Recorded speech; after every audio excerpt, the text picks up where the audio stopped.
देवी, मैंने अपने वचन के अनुसार आपका न्याय कर दिया है।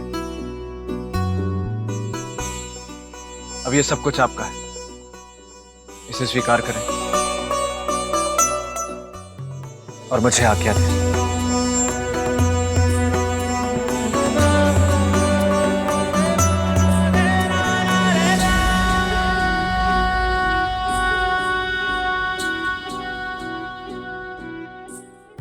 जय महाकाल, जय महाकाल। आपने मेरे न्याय के वचन की रक्षा की।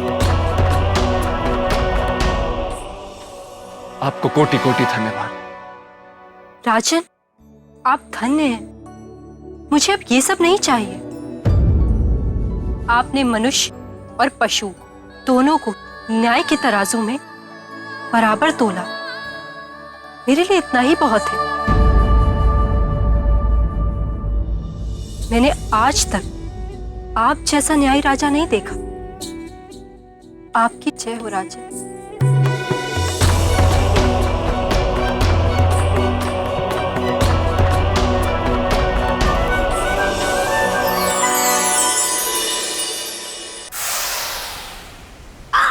वाह वाह वाह पहले जैसा हो गया। वाह वाह राजा भोज तो गुफा में पहुंच गए।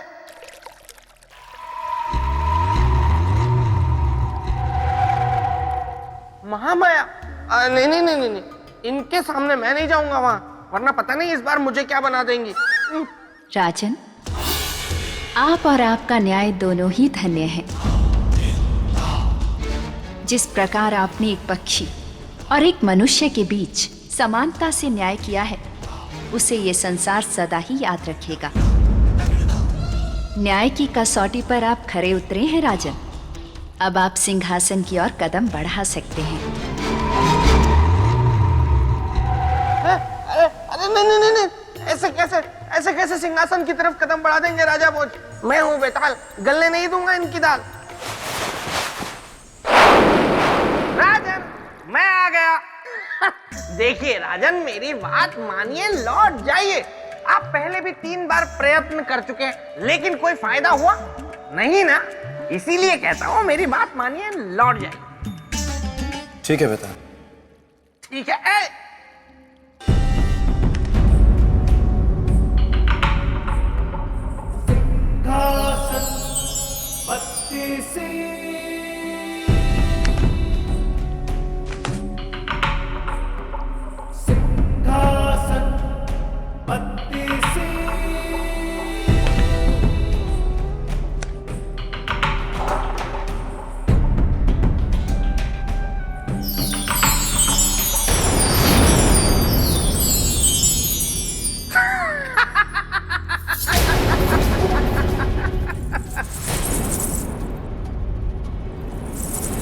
पायल की छन छन।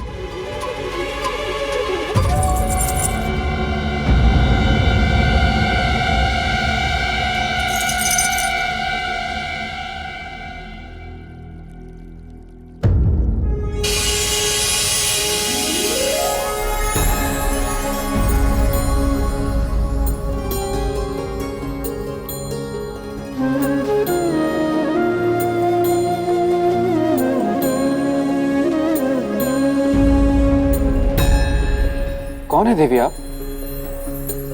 बताइए तो जाने। देवी, भला मैं आपको कैसे बता सकता हूँ?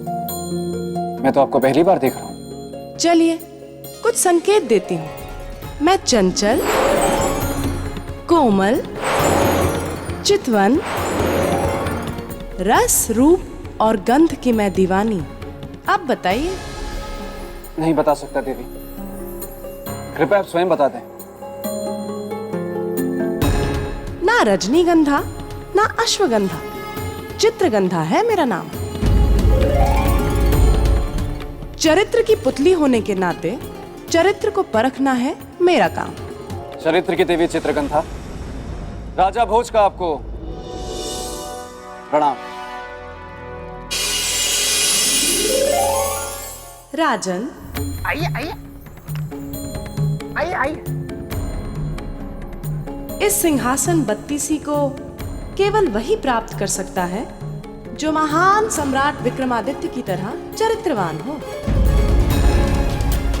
और उनकी तरह चरित्रवान होने का अर्थ है आसमान से तारे तोड़कर लाना। व्यर्थ ही समय गवा रहे हैं राजन, लौट जाइए यहाँ से। आइए मेरे साथ। नहीं नहीं श्रीमान बेटा, आप रहने दीजिए। देवी क्षमा करिएगा, भले ही आपकी दृष्टि मैं सिंहासन के योग्य ना, पर जब यहां तक आया हूं तो सम्राट विक्रमादित्य की चरित्र की कथा को सुने बिना नहीं जाऊंगा। ठीक है, तो फिर सुनिए। एक समय की बात है, इंद्र ने स्वर्गलोक में एक सभा का आयोजन किया। उस सभा में यह तय किया जाना था कि संसार में सर्वश्रेष्ठ गुणों का प्रतीक कौन है। आदरणीय ऋषिगण, इस सभा के आयोजन का उद्देश्य है गुणों के आधार पर प्रतीक स्वरूप मनुष्यों की घोषणा। जिस प्रकार सब देव किसी न किसी शक्ति के प्रतीक हैं, उसी प्रकार पृथ्वी लोक के मनुष्य भी किसी न किसी गुण के प्रतीक हैं। अब मैं गुरु बृहस्पति देव से आग्रह करूंगा कि गुणों के प्रतीक रूप उन मनुष्यों की घोषणा करें। संसार में चरित्र के प्रतीक हैं चक्रवर्ती सम्राट विक्रमादित्य। ये कैसी अर्थहीन बातें कर रहे हैं देवगुरु बृहस्पति? एक राजा चरित्र का प्रतीक नहीं हो सकता, वो विलासिता का प्रतीक है। और आप हम ऋषियों का अपमान कर रहे हैं, घोर अपमान कर रहे हैं। यदि आपको लगता है कि विक्रमादित्य चरित्र का प्रतीक है, तो उसे इसकी परीक्षा देनी होगी, और मैं स्वयं लूंगा उसकी परीक्षा।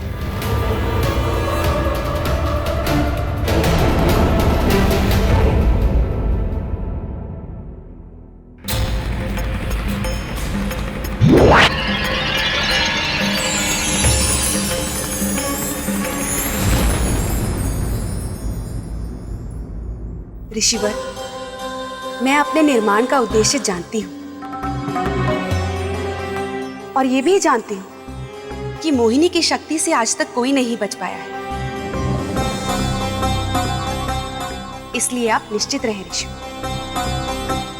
चरित्रवान विक्रमादित्य को मैं अपनी एक मुस्कान से अपने वश में कर लूं।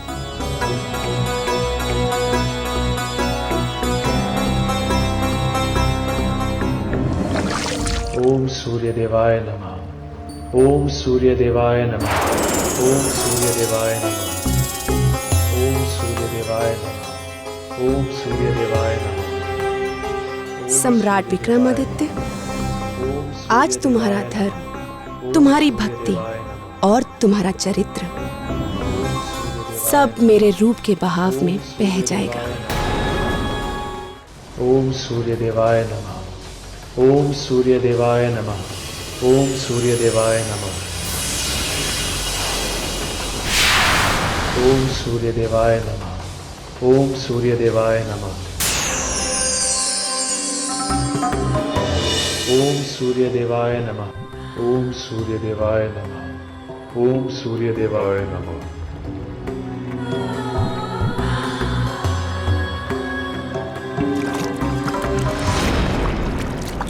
सम्राट विक्रमादित्य तो जा रहे हैं, हमें इन्हें रोकना होगा।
राजन, क्या एक पुरुष के चरित्र पतन के लिए केवल स्त्री दोषी होती है?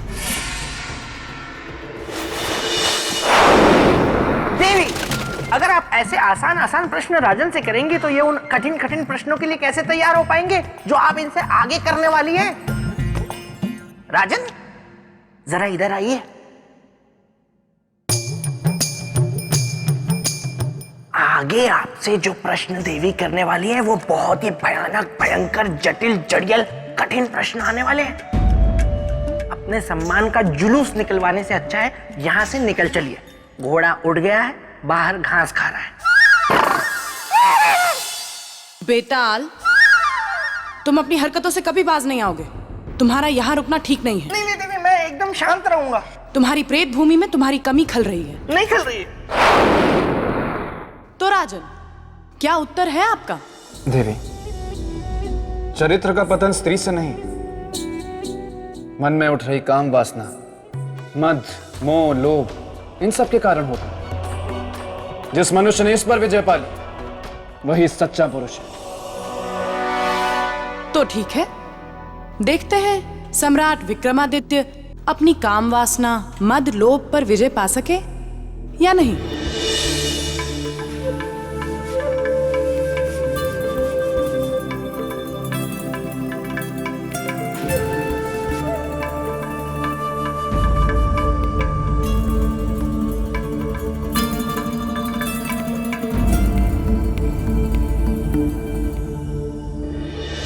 देवी, हम कहाँ गए?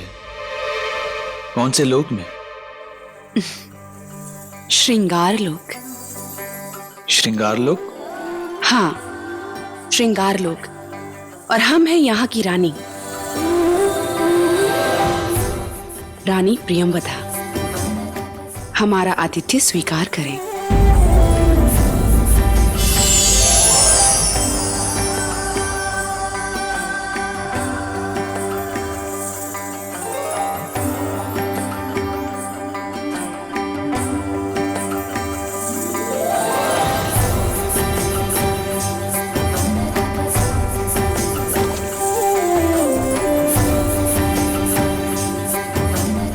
इस स्वागत के लिए बहुत धन्यवाद देवी, किंतु हमें पृथ्वीलोक वापस जाना होगा। क्षमा करें सम्राट, किंतु अब ये संभव नहीं। दासियों, सम्राट को हमारे रंग महल में ले आओ। देवी, हम रंग महल नहीं, यहां से वापस पृथ्वीलोक जाएंगे।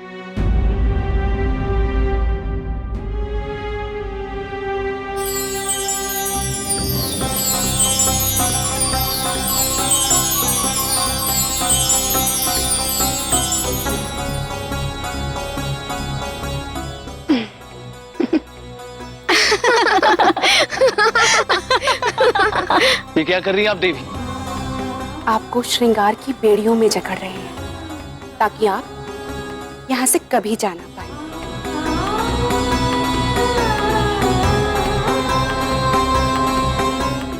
देवी, क्या प्रियंवदा सम्राट विक्रमादित्य को प्रेम की बेड़ियों में बांध पाए?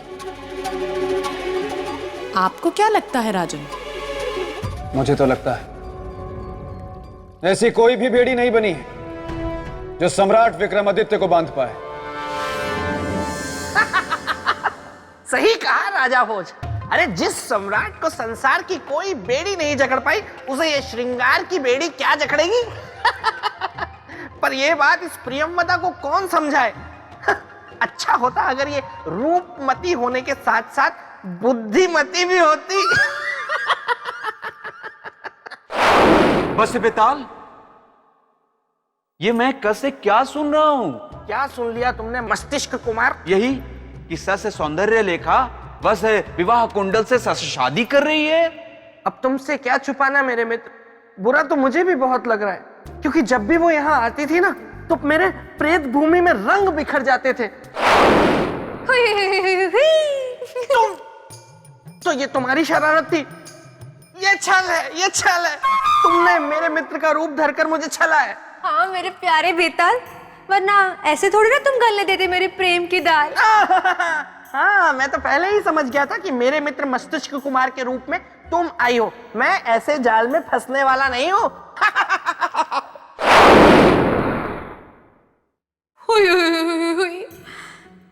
ठीक है, अगर तुम हो विश्वामित्र जैसे मेरे बेताल, तो मैं भी हूँ बेताले जैसे रति। तुम्हारी तपस्या तोड़ के ही दम लेगी और तुम्हें ही बनाएगी अपना पति।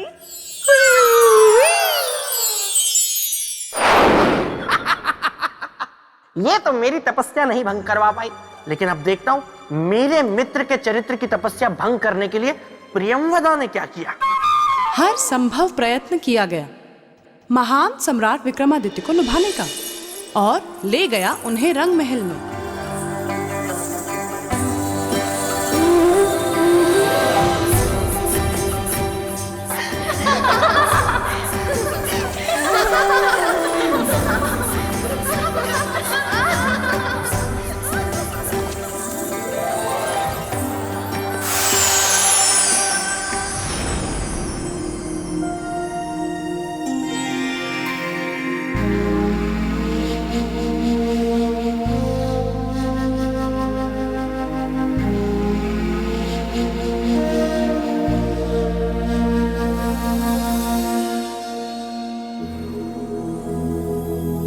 राजन, हमें आपसे प्रेम हो गया है। परंतु हमें आपसे सहानुभूति है। क्यों? प्रेम क्यों नहीं? क्योंकि आप हमारे प्रेम के योग्य नहीं हैं। क्यों? आप में हृदय नहीं? हमारे पास हृदय है देवी, परंतु हमारे हृदय में हमारी पत्नी है। भूल जाइए उन्हें और हमारे साथ यहाँ श्रृंगार लोक में वास कीजिए। चिरयौवन के स्वामी रहेंगे और कभी बूढ़े नहीं होंगे। अपने यौवन के लिए हम अपने चरित्र का त्याग नहीं करेंगे देवी। राजन, ये जो बात आपने अभी इतने विश्वास से कही है, यदि हम आपको छू भर भी लेना, तो आपका ये विश्वास ओस की बूंद की भांति उड़ जाएगा और आप सब कुछ भूल जाएंगे, सदा सदा के लिए, और खो जाएंगे केवल हमारे प्रेम के भंवर में। तो लीजिए, आप अपनी इच्छा पूरी कीजिए देवी।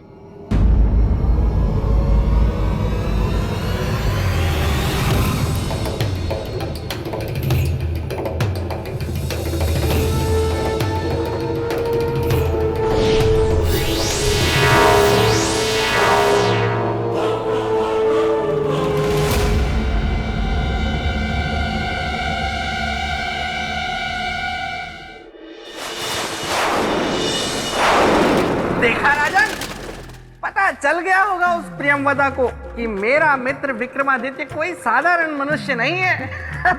खा गई ना प्रियंवदा झटका। बिल्कुल सत्य कहा आपने बेताल। देवी, मैं आपसे बहुत प्रसन्न हूँ। कम से कम किसी बात पे तो आपने मुझसे सहमति जताई। मैं तो आपकी हर बात से सहमत हूँ, और उस बात से खास कर जिसमें आप कहती हैं कि राजा भोज मेरे मित्र के सिंहासन के योग्य नहीं है। योग्यता का प्रमाण पत्र आपको देने की जरूरत नहीं है बेताल। तो राजन, क्या आपको पता है कि प्रियंवदा को सम्राट को स्पर्श करते ही झटका महसूस क्यों हुआ? इसका कारण जानते हैं? यह हमारी पत्नी का प्रेम है देवी, और उन्हें दिया हुआ वचन देवी। राजन, आज ऐसा पहली बार हुआ है कि प्रियंवदा के रूप और श्रृंगार के भ्रम को किसी ने तोड़ा है।